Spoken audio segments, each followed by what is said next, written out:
I'm very excited about the theme for the 2015 ARA conference.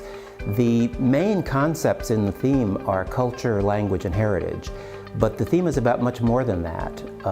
Joyce King, in the theme that she put together as president, also talks about how we bring about change through our research.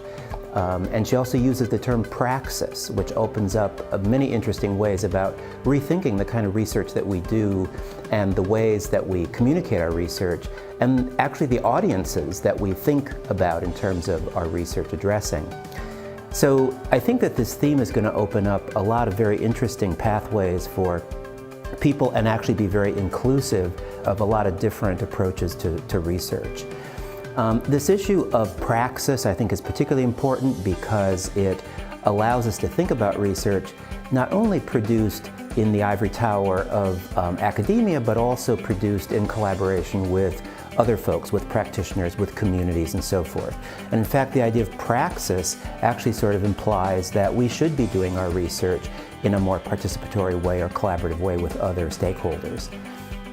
I think this idea of praxis and change are going to be very exciting aspects of this theme.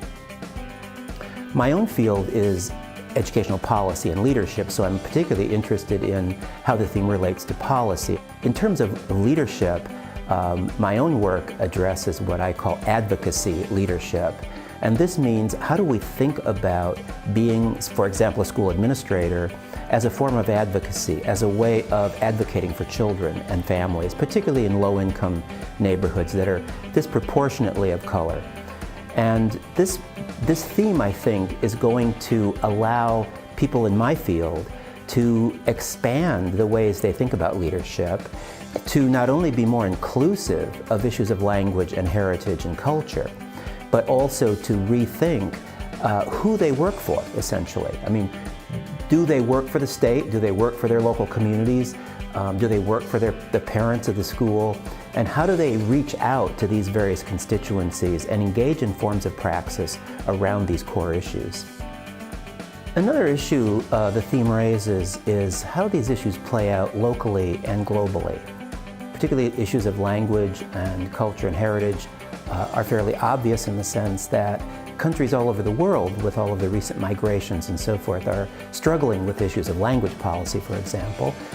They're also struggling with their sense of identities as nations as they become more racially and ethnically diverse.